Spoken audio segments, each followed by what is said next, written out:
watching Pinoy Scoop, your teen entertainment news channel in the Philippines.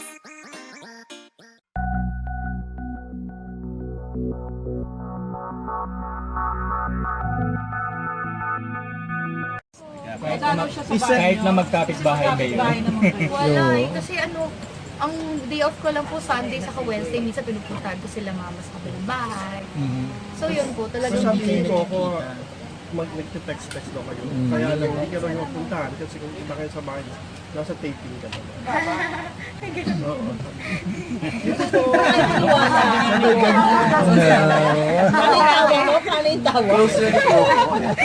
Sa interview Oo, sinabi niya. Hindi mo rin sinabi. Napatulog mo pa ba yung probinsyano?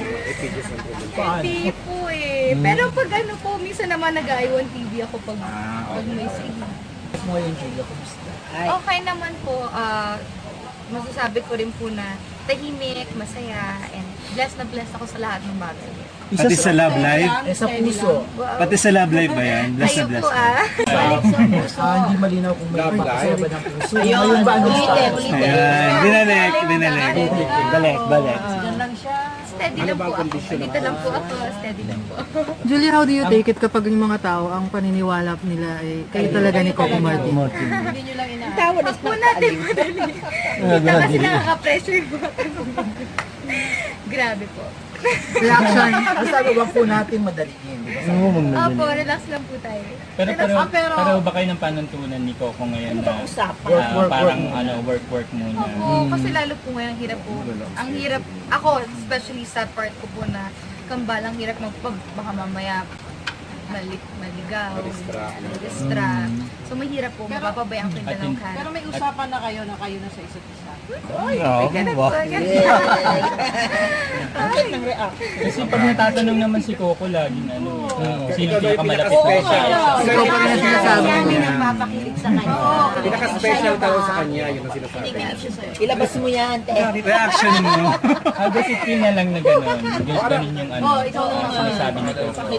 Flattered po kasi kahit naman po pag ako rin naman po pag tinatanong, siya rin naman po yung close ko. Siya rin nagpapakilig sa'yo. Siya rin ba, Julie? Nagpapakilig sa'yo. Kayo Hindi ba gawin yung formal na maging formal ka sa pamilya? Anong chance na Pag nandun na lang po, saka po ako sasagot. Ay, nag-save. Kasi ang hirap ng mga tanong nyo. Ayoko lang po. Mahirap nung galing sa puso naman ang Yung totoo lang. Pero ganito na lang. Ilang taon o buwan na kayong close? Walang hanggan.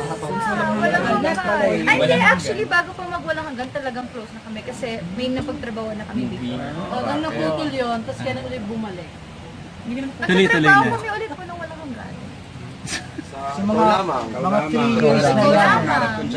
Once upon a time, no? Feeling ko sa Once Upon a Time. Once upon a time.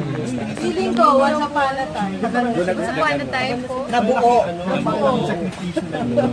Reaction na po. Kasi sakripisyo po talaga yun. Grabe. Thank you for watching today's entertainment news here at Pinoy Scoop. Please don't forget to subscribe. Just click on the subscribe button below. Have a great day. Goodbye.